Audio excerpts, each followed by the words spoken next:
Hello people, ito yung lunch namin kanina. Chicken kebab naman yung request ni Amo. So, gumamit ako dyan ng chicken breast. Pero kung meron kayong chicken thigh, mas maganda yun. And, naggamit lang ako ng food processor dyan.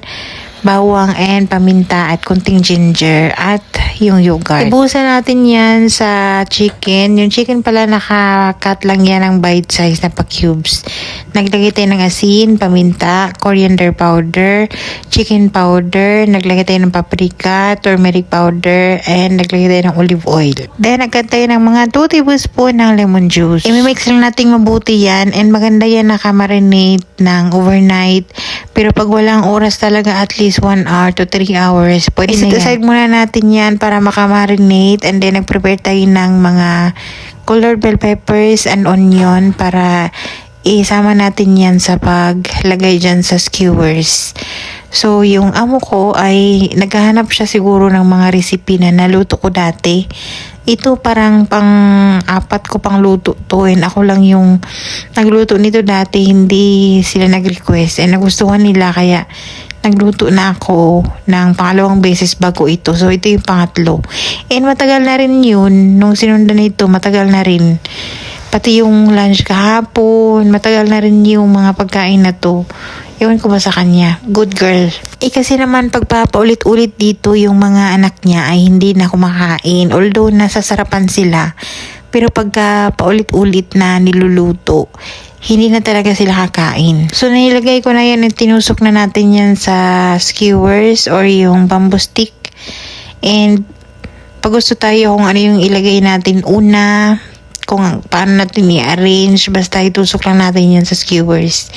And wala tayong lutuan na magpausok-usok talaga tayo, no? So, nilagay natin yun sa oven. For the salad naman, sabi ni Amo, kahit anong salad. So, ito ay walang pangalan na salad. Kung ano lang yung available dito ng mga gulay, yun lang yung pinaghiwa ko.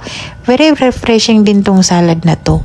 And yung dressing ay garlic, lemon, naglagay tayo ng konting honey, olive oil, and mustard. Naglagay tayo ng salt and black pepper.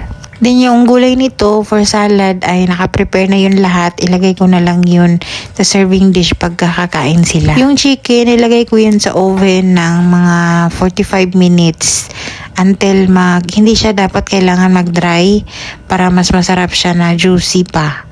So, mga 35 to 40 minutes, mga ganun.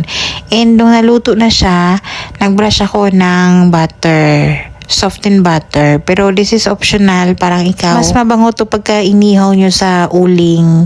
Pero dahil para wala na tayong lingas-lingas ng uling, oven na lang.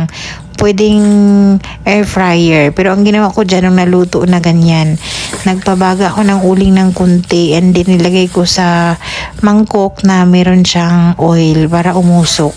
Kaso lang, parang kunti lang yung dumikit na aroma dyan ng uling kasi nga, maliit yung ating foil. Pero okay lang yun.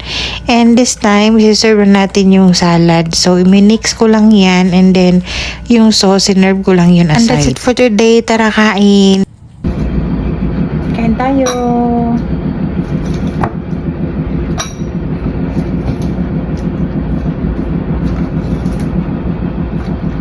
Salad muna. Ang ganda ng ano na to, hindi siya nagli-leak.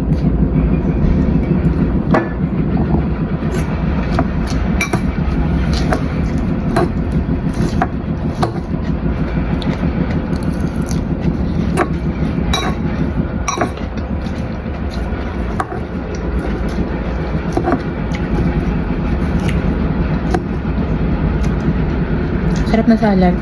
Very refreshing.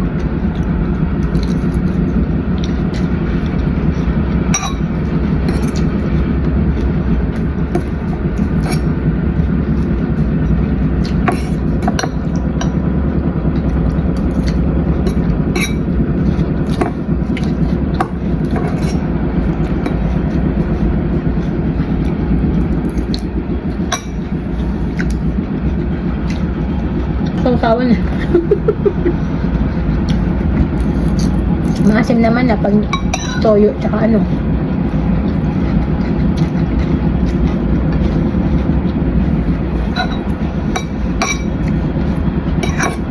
Mas marami itong gawa akong reason na nakaraan.